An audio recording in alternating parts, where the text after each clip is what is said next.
How are you guys doing? Today is Thursday, April 7th, 2022. Also, the opening day for the 2022 MLB season. I'm James Sims, and for this episode of The Elite, I'm going to do an elite individual profile on Josh Hader. The elite left-handed relief pitcher for the Milwaukee Brewers turns 28 today, and my intention with what I'm doing is I'm going to take a deep dive into his career from the moment that he stepped foot in the major leagues to where he is right now as a 28-year-old, and ideally the longer that he stays as one of the elite, the more of these profiles I'm going to make as the years go on. But of course, within this episode itself, I'm going to zoom in and look at how he's been able to impact this team on a micro level, game in, game out, and I'm going to look at how he's been able to impact the game of baseball on a macro level, because he is one of the most intimidating, one of the most revolutionary relief pitchers that I think we're really seeing without really kind of giving him a second glance. The thing about Josh Hader is, of course, he throws with a lot of heat. He switches between a changeup, a 99 mile per hour fastball, and a slider, and it's very subtle. But Josh Hader's pitches are they're very punctual. He's very precise he does exactly what he wants.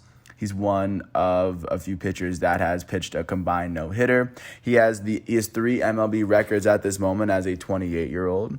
As the three-time NL reliever of the year, he has the MLB record for the most consecutive outs via strikeout. He had 16 straight outs via strikeout in his career. That's probably one of the more impressive feats that any pitcher has ever pitched. He also has an MLB record for the most consecutive hitless appearances, which is 12. I would imagine it was during that streak. He also holds the MLB record for the fastest player to reach 400 strikeouts, as he did it in less than 250 innings. He did it in 234. So this just gives you an idea of who he is, and even just listing down his accolades. He is a three-time All-Star. He's made the All-MLB first team twice, and not to mention that he's gone on to lead the NL in saves one time, even though he was mostly a setup man for most of the time that he's been in the league. So I guess that gives you a little bit of a picture. Originally coming out of Millersville, Maryland, Josh Hader would originally go on to play high school baseball in Maryland.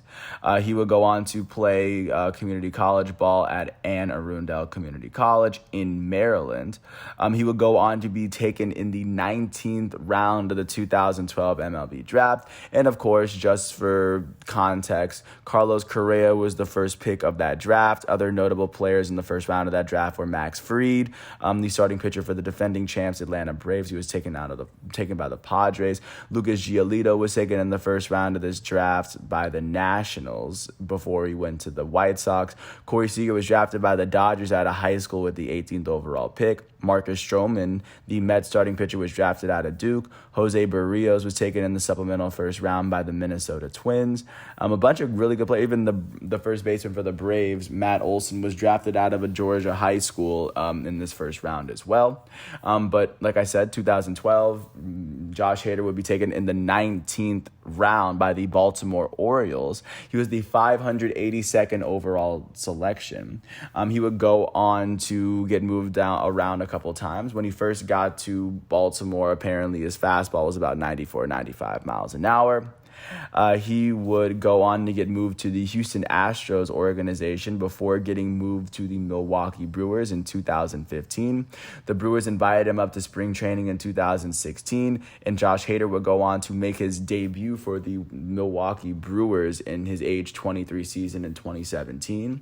His debut season would see him play 35 games in a season where the Brewers would finish with an 86-76 record. They would finish with the second best record in the National League Central after finishing with 13 more games than the season prior. In Josh Hader's rookie season, he would go on to finish with a 2-3 record as he would finish 2 of those 35 games. He had a 2.08 ERA in those 35 games he played as he would pitch 47.2 innings. In his very first season, he would allow 25 hits in the 47 innings he pitched. That's 22 less hits than innings pitched. He would go on to strike out 68 batters in those 47 innings as he had 21 more strikeouts than innings pitched. His ERA of 2.08 would yield an ERA plus of 213. This would be the first time his ERA plus was over 200, ERA plus being the calculated score of how your ERA compares to the average pitcher. With an ERA of 213, that means his ERA plus was 113 points better than the average pitcher, as the average ERA plus is 100. He would also go on to he would go on to finish with at least almost 13 strikeouts per 9 innings as well. This would be the first season he would hit that ratio of having less hits than innings pitched and having more strikeouts than innings pitched. But once that season came to an end, the Brewers would go on to miss out on the playoffs, but many people were starting to become more aware of who Josh Hader was. His second season would be his age 24 season in 2018. In his very first full season from beginning to end, he would go on to play 55 games and finish 14 of them in a season where the Milwaukee Brewers would finish with a 96-67 record. They would go on to win the National League Central after winning 10 more games in the prior year.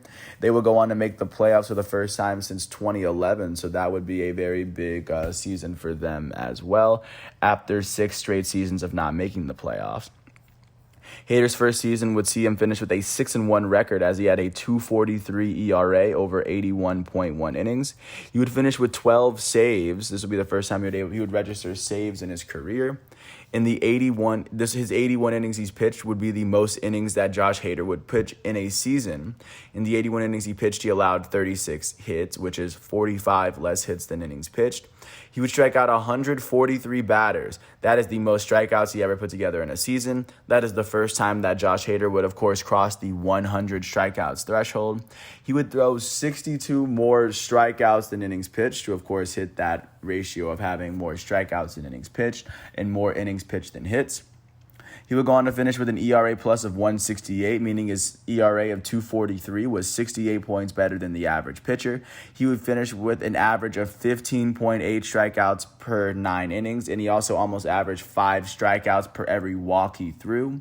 In his very first All-Star season as a relief pitcher, doing what he was doing and what would be possibly that would be his possible best statistical season, he would finish 7th in National League Cy Young voting, as Jacob deGrom would go on to win. Every single National League pitcher ahead of him was a starting pitcher for that year.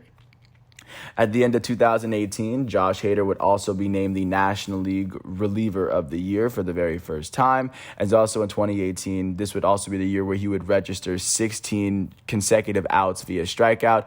So this is, of course, seeing Josh Hader at the top of his game. Once the Brewers would make the playoffs, however, they would beat the Rockies. They would sweep the Rockies in the divisional round before they would lose in the championship series to the LA Dodgers. This season, the Dodgers would go all the way to the World Series, where they would lose to the Boston Red Sox. However, this would transition into Hader's third season with the Brewers. In his age 25 season in 2019, he will go on to play 61 games and finish 46 of them in a season where the Brewers would finish with an 89-73 record. They would win 7 less games than the prior season, as they would finish with the second best record in their conference, but they would still qualify for the wild card game. In this season, Josh Hader would finish with a 3-5 record, as he finished with a 2.62 ERA, making sure that his first 3 seasons in the MLB as a relief pitcher would see him have an ERA of less than 3. He would finish with the 46 games that he finished. He would finish with a career high 37 saves. This would be the first time he's had at least 30 saves in his MLB career. As his first couple seasons, he was more of a setup relief pitcher than a closer. In the 75 innings he pitched, he would allow 41 hits. That is 34 less hits than innings pitched. He would go on to strike out 138 batters in those 75 innings. That would, of course, be 63 more strikeouts than innings pitched. Just one more strikeout than innings pitched than he would have the previous season, as he would actually do this in less innings. He would go on to finish with an ERA plus of 170, meaning it was 70 better than the average National League pitcher at 262. He would go on to average 16.4 strikeouts per 9 innings, which would be his career high. He would go on to average 6.9 strikeouts per walk, as well as that would also be a career high for him as well. As this would be this would come off of a back-to-back amazing back-to-back stretch from Josh Hader before COVID would hit. But he would go on to be named an All-Star before the Brewers would go to the playoffs. Once the Brewers would go to the wild card game, they would lose to the eventual World Series champs, Washington Nationals, as the Nationals would beat Milwaukee in this game 4-3 off of some end of the game heroics off of Josh Hader, I believe, but don't take that one. I'm not completely sure on that one. But following his third season, he of course would return for his fourth season, his age 26 season in 2020. In 2020, Josh Hader would go on to play 21 games in a season that was shortened purposefully because of COVID, because they had to shorten the game. They had to shorten every team season to 60 games from 162. They decided to expand the playoffs, and the Brewers, I believe, were a team that were able to benefit because of this. But in this year, in his fourth season with Milwaukee, Josh Hader would go on to play 21 games and finish 17 of them in a season where the Brewers would finish with a 29-31 record. They finished just a game below 500. Hader would finish with a 1-2 record as a relief pitcher, as he had a 3.79 ERA. This would be the first time his ERA was above 3, as that is the highest ERA it's ever been in a season. He would finish with a National League high 13 saves, which wouldn't be his career low in saves, despite playing a lot less games. This is the only time that he's actually led the National League in any pitching statistical category.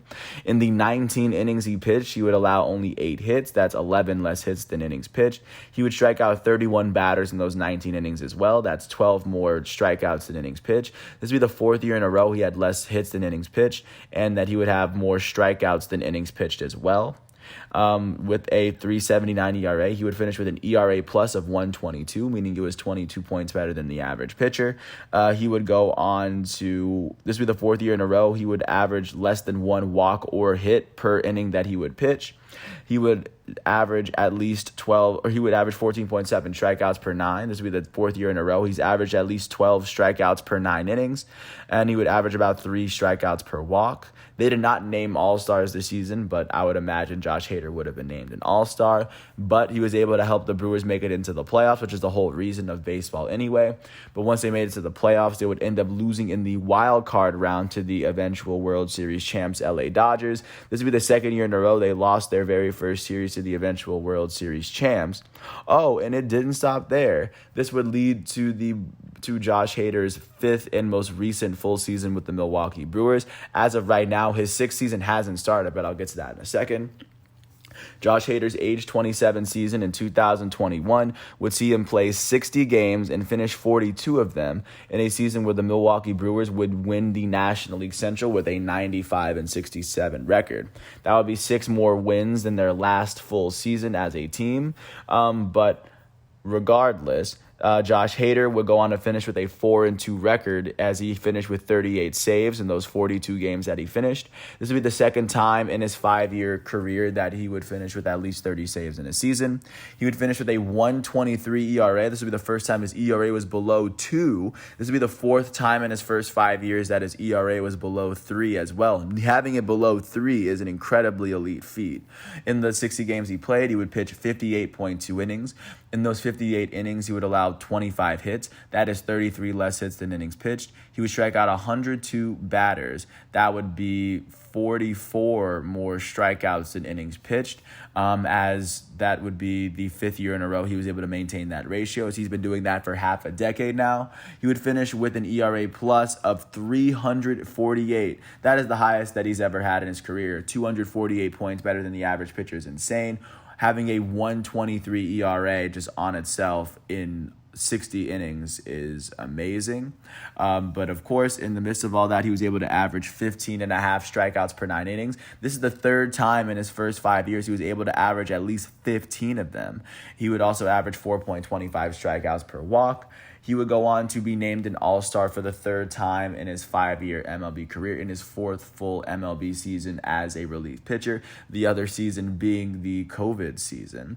But of course, in addition to that, because he would go on to be named to the All MLB first team for the second time. The first time he was named was in 2019. He would go on to be named the National League Reliever of the Year for the third time in his career, as the one year that he didn't since 2008 was the year that COVID would hit the MLB. But regardless, this, of course, would continue to see the Brewers make it into the playoffs, where they would lose in the first round to the eventual champs, the Atlanta Braves. They would lose 3-1, as the Brewers would actually just get bad seeding luck for the last 3 years. But that has been the story for Milwaukee. But this leads us to where we are now, as the MLB season is actually starting today. Josh Hader does turn 28. And then, of course, taking a look at what the MLB virtually has in store for him today. The Brewers are facing off against the Chicago Cubs in Wrigley, as Corbin Burns is going to make the start for Milwaukee. Don't be surprised if you see or I guess don't be completely surprised if you were to see Josh Hader make an appearance in this game. It would be a very big opportunity, of course, because he is, if not I would imagine he's the Brewers' most impactful, most important player, if he's not one of. And I do think that with everything that he's done up until now, I do not think that he is anywhere close to falling off from his current dominance of being one of the most intimidating relief pitchers in all of baseball. I personally can't wait to see what he does this season. And once everything is done today, Thursday, April 7th, I will come back with more episodes tomorrow on Friday, April 8th. And with that said, I do want to thank everyone for listening to all 17 minutes of this piece. I do want to wish Josh Hader a happy 28th birthday. If you ever get a chance to watch him, he wears number 71, and I guess you can really catch him at the end of like every third Brewers game, every 2 or every 3 Brewers games. But he is very impactful. He's very electric, and he is actually very fun to watch as a baseball player. Or as someone that played baseball, as a baseball fan, I think Josh Hader is an incredible pitcher to watch. But thanks for listening. I do hope all is well, and I will catch you with more tomorrow on Friday once we are done with this piece. I hope all is well, and peace out. Thanks to the ESPN, Baseball Reference, and MLB sites for giving me all the facts. I wouldn't be able to do this without them. And I hope all is well, and I'll catch you with more tomorrow.